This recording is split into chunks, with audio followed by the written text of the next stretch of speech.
મુદેઠા ગામ, તાલુકો ડીસા, જિલ્લો બનાસકાંઠા માં ભાઈબીજના દિવસે સદીઓથી ચાલતી આવતી એક અનોખી પરંપરા ઉજવાય છે, અશ્વદોડ।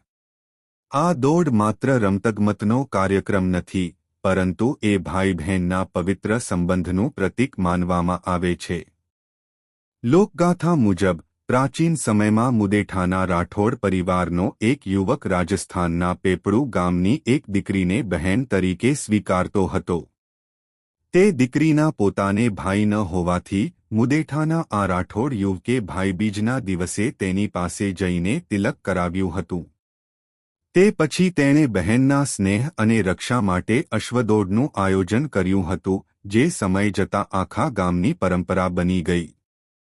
ત્યાંથી આજ સુધી દર વર્ષે ભાઈબીજના દિવસે મુદેઠા ગામમાં અશ્વદોડનું આયોજન કરવામાં આવે છે।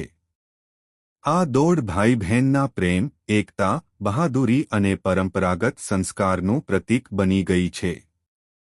મુદેઠા ગામમાં ભાઈબીજના દિવસે યોજાતી અશ્વદોડ એક 700 વર્ષથી વધુ જૂની પરંપરા છે। આ પરંપરા ભાઈ બહેનના અવિનાશી બંધન અને રક્ષણના વચનની યાદમાં મનાવવામાં આવે છે। મુદેઠા ગામ, તાલુકો ડીસા, જિલ્લો બનાસકાંઠા માં ભાઈબીજના દિવસે સદીઓથી ચાલતી આવતી એક અનોખી પરંપરા ઉજવાય છે, અશ્વદોડ। આ દોડ માત્ર રમતગમતનો કાર્યક્રમ નથી, પરંતુ એ ભાઈ બહેનના પવિત્ર સંબંધનું પ્રતીક માનવામાં આવે છે।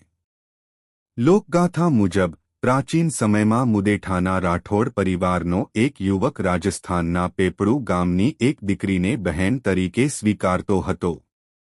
તે દીકરીના પોતાને ભાઈ ન હોવાથી મુદેઠાના આ રાઠોડ યુવકે ભાઈબીજના દિવસે તેની પાસે જઈને તિલક કરાવ્યું હતું।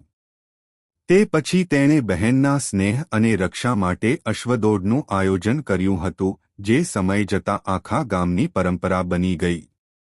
ત્યાંથી આજ સુધી દર વર્ષે ભાઈબીજના દિવસે મુદેઠા ગામમાં અશ્વદોડનું આયોજન કરવામાં આવે છે।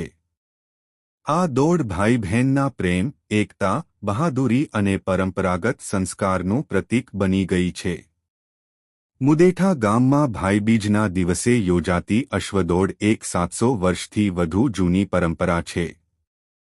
આ પરંપરા ભાઈ બહેનના અવિનાશી બંધન અને રક્ષણના વચનની યાદમાં મનાવવામાં આવે છે।